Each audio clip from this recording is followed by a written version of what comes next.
이번 시간에 우리 2022년 상시 기출문제를 같이 한번 풀어보도록 하겠습니다. 문제 4번이요. 문제 4번 보니까 이제 기타 작업하고 20점이 이렇게 이제 배점이 되어 있습니다. 주어진 시트에서 다음 작업을 수행하고 저장하시오. 그렇게 이제 문제가 나왔어요. 자, 우리 1번 문제, 2번 문제 두 문제가 나왔는데 1번 문제가 이제 매크로 작업하는 그 문제고요. 2번 문제가 이제 차트를 수정하는 그 문제가 나왔죠. 자, 그럼 이 두 문제 우리 엑셀을 통해서 같이 한번 문제 풀어보자고요. 자, 우리 1번 문제 보니까 이제 매크로 작업이라는 그 시트에서 아래요. 매크로 작업이 왔더니 지금처럼 전기 요금 사용량하고 이렇게 이제 데이터가 쭉쭉 들어 있습니다. 이 데이터를 가지고 이제 다음과 같은 기능을 수행하는 매크로를 현재 통합 문서에다가 작성하고 실행하시오. 각 5점이다. 그렇게 이제 나왔죠. 자, 동그라미 1번부터 보자고요. 동그라미 1번에 보니까 이제 2의 4번부터 2의 11번 영역에 그랬습니다. 그 영역이 지금 이 영역을 보고 얘기하는 거죠. 여기다가 우리 사용자별 총 요금을 계산하는 그 매크로를 생성해서 실행하시오. 그때 이제 매크로는 총 요금을 그렇게 하래요. 그리고 이 총 요금은 어떻게 계산하냐? 사용요금 더하기 세금 그렇게 해서 계산한대요. 사용요금이 지금 이곳에 쭉쭉쭉 들어있고요. 세금이 이곳에 쭉쭉쭉 들어있죠. 그러면 우리가 첫 번째 셀을 이제 계산할 때 사용요금 요거 더하기 요거하고 그렇게 찍어서 우리가 계산해 주면 되겠죠.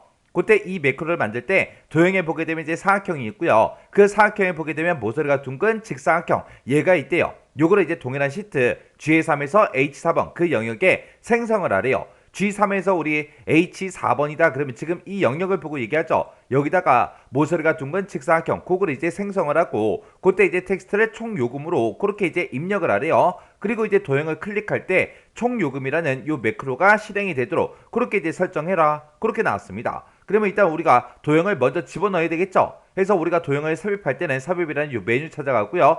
우리 도형에 보게 되면 사각형이 있고 거기 보게 되면 이제 여러 가지 사각형이 있죠. 그 중에서 모서리가 둥근 직사각형 요거 이제 선택해주고 우리가 이제 G의 3번부터 시작해서 H의 4번 영역에다가 쭉 드래그해서 우리가 만들어주면 되겠죠. 이렇게 해서 이제 도형 이렇게 이제 만들어 놓고 그리고 만들어진 이 도형 위에서 마우스 오른쪽 버튼 눌러주고요. 그리고 나서 우리가 매크로 지정 이곳으로 이제 들어가 주면 되죠. 매크로 지정에 들어가게 되면 지금처럼 이렇게 매크로 지정 대화 상자가 짜잔하고 뜹니다. 그러면 매크로 이름을 써라 그렇게 나왔죠. 그때 이제 매크로 이름은 총 요금으로 하라 그랬죠. 그래서 여기다 이제 총 요금이라고 이렇게 이제 입력해주고 글씨 맞나 안 맞나 다시 한번 더 확인하고 그리고 나서 여기서 기록 버튼 눌러주면 되겠죠. 기록이요. 기록 버튼을 땅 하고 이제 누르게 되면 지금처럼 매크로 기록 대화 상자가 짜잔하고 뜹니다. 그러면 이제 매크로 이름 맞나 안 맞나 확인해주고 매크로 저장 위치가 현재 통합 문서가 맞는지 요거 이제 확인해주면 되죠. 그래서 이제 여기서 확인 버튼만 땅 하고 이제 눌러주면 됩니다. 확인 버튼을 누르게 되면 이제 매크로가 켜지는 거죠. 매크로가 켜졌나 꺼졌나 그거는 우리가 맨 밑에 요 아이콘으로 우리 구분할 수 있는 거죠. 지금 여기에는 매크로 기록 그 아이콘이 표시가 된 거고 우리가 이제 확인 버튼을 지금처럼 땅 하고 이제 누르게 되면 지금처럼 이렇게 이제 매크로 기록 중지 아이콘이 짜잔하고 나타납니다. 그러면 기록 중지 아이콘이 나타났다 그 얘기는 매크로가 켜졌다라는 그 얘기요. 그러면 매크로가 이제 켜졌으니까 우리가 이제 키보드 마우스를 가지고 불필요한 행동을 해서는 안 되겠죠. 자, 그럼 이제 문제 풀자고요. 일단은 우리가 2의 4번 셀을 먼저 선택해주고 는이라고 먼저 써주고요. 사용요금 더하기 세금 이렇게 해서 계산해라. 이렇게 써주고 엔터요. 엔터 누르면 총 요금이 나왔죠. 그때 이제 체육엔들에서 마지막 셀까지 싹 다 이제 계산해주면 됩니다. 계산이 끝나고 나면 이제 문제 다 푼 거죠. 다 풀었으니까 이제 비어있는 셀 아무 곳이나 한 번 더 클릭해 주라고요. 그리고 나서 이제 기록 중지요. 기록 중지 아이콘 눌렀어요. 그러면 매크로 이제 기록이 이제 끝난 거죠. 그리고 나서 이제 우리가 이 해당 도형에 텍스트를 이제 입력해 줘야 됩니다. 해당 도형에서 이제 마우스 오른쪽 버튼 눌러주고요. 텍스트 편집으로 들어간 다음에 여기다 이제 우리가 총 요금하고 우리가 직접 제목 써주면 됩니다. 그리고 총 요금하고 이렇게 글씨 다 썼으면 비어있는 셀 아무 곳이나 한 번 더 클릭해 주라고요. 그러면 이제 우리가 총 요금 요 매크로를 전부 다 이제 다 만들고 할 거 다 했어요. 그러면 요 매크로가 정상적으로 이제 실행이 되나 안 되나 이제 확인해야 되겠죠. 해서 총 요금 구해놓은 거 요거 이제 싹 다 범위 지정해서 우리가 이제 키보드에서 딜리트 키를 눌러서 싹 다 이제 지워버리면 되겠죠. 지우고 나서 요 도형 이제 클릭 한번 해보자고요. 클릭이요. 클릭했더니 지금처럼 이렇게 이제 싹 다 계산이 됐습니다. 이렇게 하면 우리 1번 문제 다 풀고 나서 되는 것까지 되나 안 되나 확인까지 이제 끝났습니다. 그 다음에 이제 동그라미 2번 문제요. 2번 문제 보니까 이제 C의 4번부터 E의 11번 그 영역에 그랬습니다. 그 영역에 우리 사용요금의 첫 번째 데이터부터 시작해서 총 요금의 이제 마지막 데이터까지 이 영역을 보고 얘기하죠. 이 영역은 표시 형식을 통화로 지정하는 그 매크로를 생성해서 실행하시오. 그렇게 나왔습니다. 그때 이제 매크로 이름은 통화로그로 기재하래요. 그때 이제 개발 도구에 보게 되면 삽입이라고 있고 삽입의 양식 컨트롤에 보게 되면 우리 단추가 있대요. 그 단추를 동일한 시트 G의 6에서 H의 7번 그 영역에 생성을 하래요. G의 6이다 그럼 지금 이 영역부터 시작해서 H의 7번이다 그러면 이 영역이죠. 여기다가 이제 단추를 이제 생성을 하고 그때 이제 텍스트를 통화로 그렇게 이제 입력을 하래요. 그리고 그 해당 단추를 이제 클릭할 때 통화라는 그 매크로가 실행되도록 설정하시오. 그렇게 이제 나왔어요. 그러면 요거 이제 한번 해보자고요. 그러면 일단 우리가 단추를 먼저 추가시켜 줘야 되겠죠. 해서 개발 도구에 들어가고요. 우리 삽입이라는 메뉴에 들어가서 양식 컨트롤에 단추라는 거 요거 이제 찍어주고 그리고 우리 이제 G의 6번부터 시작해서 H의 7번 그 영역에 단추를 이렇게 이제 생성해 주면 되겠죠. 단추를 생성을 하고 나면 바로 매크로 지정 이 대화 상자가 짜잔하고 뜹니다. 그러면 그때 이제 매크로 이름 써주면 되겠죠. 매크로 이름 통화로 해라 그랬으니까 통화라고 이렇게 이제 두 글자 써주고 글씨 똑바로 썼는지 안 썼는지 다시 한 번 더 확인하고 기록 버튼 눌러주면 되겠죠. 해서 기록이요. 기록 버튼 누르게 되면 지금처럼 매크로 기록 대화 상자가 짜잔하고 뜹니다. 그럼 이제 매크로 이름 맞는지 안 맞는지 확인해주고요. 매크로 저장 위치 맞았나 틀렸나 확인해주고 여기서 이제 확인 버튼만 눌러주면 되겠죠. 여기서 이제 확인 버튼 누르게 되면 이제 매크로가 켜지는 거예요. 확인이요. 확인 눌러서 이제 매크로 켰습니다. 그러면 일단은 해당 영역부터 우리가 범위를 지정해야 되겠죠. 해서 C의 4번부터 시작해서 E의 11번 셀까지 싹 다 이제 범위 지정해주고 그리고 나서 우리가 통화 지정해줘야죠. 우리가 이제 표시 형식을 통화로 지정할 때는 우리가 홈이라는 요 메뉴에 찾아가게 되면 우리 표시 형식이라고 있고요. 표시 형식이 지금 현재는 일반으로 돼 있죠. 요거를 이제 클릭을 해서 우리가 이제 통화라는 거 요거 이제 찍어만 주면 됩니다. 그랬더니 지금처럼 통화로 그렇게 이제 표시 형식이 변경이 됐어요. 그리고 나서 이제 우리가 문제 다 풀었으면 비어있는 셀 아무 곳이나 한 번 더 클릭해 주고요. 그래서 우리가 기록 중지 아래쪽에서 요 기록 중지 아이콘만 클릭해 주면 되겠죠.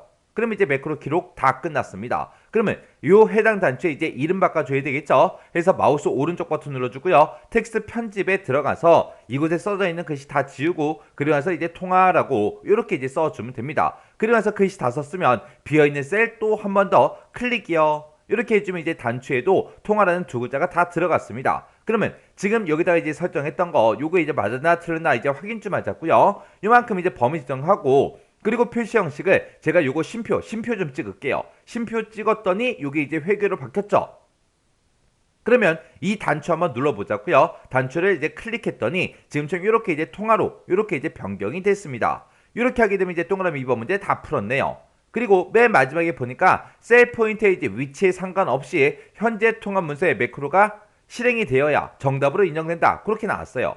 자, 그러면 여기 다시 한번 더 보자고요. 요거 이제 심표로 바꿔놓고 총 요금도 지워버릴게요. 그리고 아무 셀이나 이렇게 이제 선택을 하고 셀 포인터가 어디에 있든 상관없이 총 요금을 이제 클릭을 했더니 총 요금이 계산이 됐죠. 그리고 셀 포인터 위치에 상관없이 내가 통화라는 요 단추 요거를 이제 클릭을 하게 되면 통화 표시 형식이 전부 다 이제 적용이 된다고요. 이렇게 돼야 정답으로 전부 다 인정이 된다. 그렇게 이제 써져 있는 거예요. 이렇게 해주면 이제 매크로 문제 끝이요. 그 다음에 2번 문제요. 2번 문제 보니까 이제 차트 작업 그 시트에서 차트에서 다음 지상에 따라서 아래 그림같이 이제 수정해라. 각 2점이다. 그렇게 나왔죠. 여기 보면 이제 동그라미 1번부터 5번까지 5문제가 나왔어요. 차트는 반드시 이제 문제에 제공한 그 차트를 사용해야 된다. 신규로 이제 작성하게 되면 0점 처리된다. 그렇게 이제 써져 있어요. 우리가 지금 이 차트 작업 시트를 봤을 때 지금처럼 이런 이제 데이터가 쭉쭉 들어있고요. 이 데이터를 가지고 지금처럼 차트를 이제 이렇게 이제 만들어 놨죠. 이 차트를 지금처럼 이렇게 이제 만들라는 그 얘기요. 자, 그럼 이제 동그라미 1번부터 보자고요. 동그라미 1번에 보니까 은행별로 보통 예금하고 주택 예금만 표시가 되도록 데이터 영역을 수정하시오. 그렇게 이제 나왔어요. 지금 여기 내가 지금 가지고 있는 이 차트를 봤을 때 이곳에는 보통 예금, 그리고 정기 예금, 주택 예금, 그리고 기타 수신하고 이렇게 이제 네 가지가 전부 다 이제 표시가 돼 있죠. 그 중에서 보통 예금하고 우리 주택 예금 요 두 가지만 표시가 되게 하래요. 그러면 정기예금이라는 이 계열이랑 기타 수신이라는 이 계열은 삭제를 하라는 거죠. 우리가 이제 삭제를 할 때 정기예금 계열 요거 이제 삭제하겠다 그러면 정기예금이 주황색 막대기죠. 주황색 막대기 중에 아무거나 이제 하나를 클릭을 해요. 클릭을 하게 되면 모든 주황색 막대기가 다 선택이 됩니다. 그 상태에서 우리가 딜리트요. 그러면 이제 싹 다 이제 삭제가 됐죠. 그 다음에 이제 기타 수신도 우리가 이제 삭제를 해야 되겠죠. 기타 수신이 이제 노란색이니까 노란색 막대기 중에 아무거나 이제 하나 선택해 주고요. 그래서 우리가 키보드에서 딜리트 키만 땅 하고 이제 눌러주면 됩니다. 그러면 지금처럼 이렇게 이제 그 두 가지가 빠지고 우리 보통 예금이랑 주택 예금 이 두 가지만 이렇게 이제 차트에 표시가 됐습니다. 이렇게 해서 이제 차트 영역을 이제 수정하는 문제가 나는데 지금처럼 예를 들어서 이 데이터를 가지고 전부 다 이제 우리가 차트를 만들었는데 그때 유성은행의 데이터 이 데이터가 우리 표시되지 않게 해라. 만약에 그렇게 시험 문제가 나온다면 그때는 우리가 차트 도구의 디자인에 들어가서 데이터 선택 요거 이제 선택해 줘야죠. 여기서 이제 차트 데이터 범위 여기서 이제 우리가 수정을 해줘야 돼요. 그래서 우리가 범위를 이제 다시 지정을 해줘야 되는데 지금 우리 동그라미 1번 문제처럼 특정 계열이 이제 삭제가 되게 그렇게 할 때는 지금처럼 해당 막대기 선택하고 딜리트 해당 막대기 선택하고 딜리트 그렇게 해서 우리가 데이터 범위 데이터 영역을 우리가 수정할 수 있습니다. 그 두 가지 정확하게 여러분들 알고 계셔야 돼요.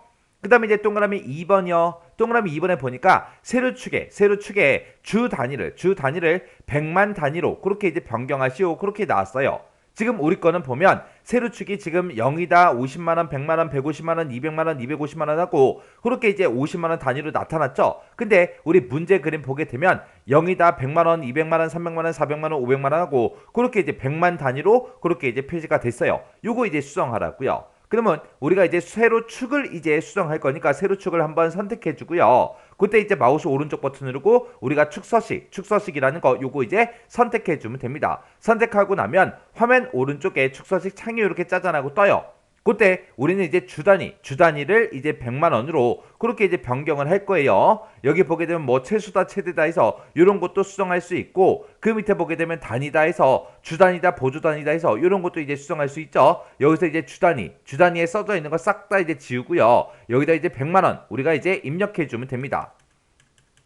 해서 지금처럼 이렇게 이제 100만원 입력하고 엔터만 땅 하고 이제 눌러주면 돼요. 엔터를 땅 하고 이제 눌렀더니 지금 이렇게 이제 변경이 됐죠. 근데 100만원 입력했더니 지금처럼 이렇게 이제 지수 형태로 표시가 됐습니다. 지수 형태로 표시가 되든 말든 상관없어요. 그냥 표시가 돼도 그냥 놔두시면 됩니다. 그러면서 이제 축서식 다 했으니까 축서식 창은 이제 X 버튼으로 꺼버리자고요. 이렇게 하게 되면 이제 동그라미 2번 문제도 다 해결했습니다.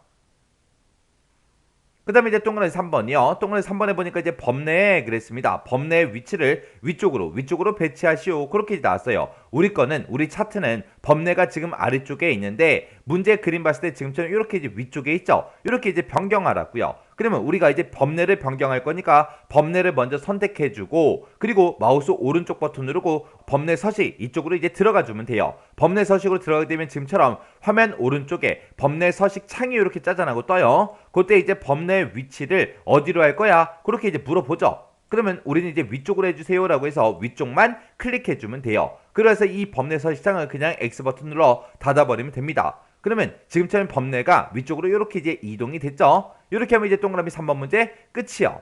그 다음에 이제 동그라미 4번에 보니까 차트 영역에 범내 표지가 없는 데이터표를 지정하시오. 그렇게 나왔어요. 지금 데이터표 요거를 이렇게 이제 집어넣으라는 그 얘기죠. 그래서 우리가 차트를 먼저 선택해주고 맨 위에 보게 되면 차트 도구라고 있고요. 거기서 이제 디자인에 보게 되면 맨 앞에 차트 요소 추가하고 이렇게 있습니다. 얘를 먼저 선택을 해주고 이곳에서 이제 데이터표라는 거 요거 이제 선택해주고요. 그때 이제 범내 표지 포함, 범내 표지 없음 이렇게 이제 두 가지가 있죠. 여기서 이제 범내 표지 없음 요거 이제 선택만 해주면 됩니다. 그랬더니 우리 차트 아래쪽에 지금처럼 이렇게 이제 데이터표가 이렇게 이제 생성이 됐습니다. 그러면 이제 동그라미 4번 문제 끝났죠. 그 다음에 동그라미 5번에 보니까 보통 예금이라는 그 계열이 있는데 그 계열에다가 지수 추세선을 설정하시오. 그때 이제 추세선을 우리가 집어넣을 건데 어떤 추세선? 지수 추세선을 추가시키래요. 그러면 우리가 보통 예금 그 계열에 대해서 할 거예요. 보통 예금은 지금 파란색 막대기다 그렇게 되어 있죠. 그러면 이 여러 개 파란색 막대기 중에서 아무거나 이제 하나 선택해 주고요. 그래서 우리가 차트 요소 추가에 들어가게 되면 우리 추세선이라고 있습니다. 추세선 중에도 여러 가지 종류가 있죠. 그 중에서 지수 추세선을 추가시켜라 라고 했으니까 지수 요거 이제 클릭만 해주면 됩니다. 그랬더니 지금처럼 이렇게 이제 추세선이 추가가 됐죠. 그때 요 파란색 점점점점은 뭐다? 보통 예금 지수다 하고 이렇게 이제 추가가 됐습니다. 이렇게만 해주면 이제 동그라미 5번까지 끝났습니다. 이렇게 해서 우리가 차트 문제를 다 풀었어요. 이렇게 다 풀고 나면 문제상에 주어진 그 그림이랑 내가 지금 작성한 그 차트랑 서로 이제 비교해 줘야 돼요. 그래서 제목은 똑같은지, 범내 위치하고 범내 내용은 다 똑같은지 확인하고요. 그 다음에 이제 세로축도 만나 전부 다 이제 확인해주고, 그리고 아래쪽에 이제 데이터 표도 전부 다 이제 확인해주면 되겠죠. 그리고 차트 안에 들어가 있는 그 모양도 전부 다 이제 확인해주고, 차트 안에 설정된 그런 눈금선 있죠. 이런 것도 이제 맞게 설정된다 안 된다 전부 다 이제 꼼꼼하게 하나씩 보면서 우리가 확인해주면 됩니다. 이렇게 해서 이제 확인까지 끝나면 이제 우리 차트 문제 끝이요. 이렇게 해서 이제 매크로 작성하는 그 문제랑 우리 차트 수정하는 문제 요 두 문제를 이제 같이 한번 풀어봤는데 얘네들도 기존에 출제되던 그런 기출문제랑 비교를 했을 때 크게 딱히 어려운 문제는 없었습니다. 그냥 비슷비슷한 유형으로 그렇게 이제 출제됐죠. 그래서 이 정도 수준의 문제가 나왔을 때는 여러분들이 무조건 이 두 가지 작업은 전부 다 이제 맞출 수 있게끔 꼭 반복적으로 연습하고 지나가시기 바랍니다.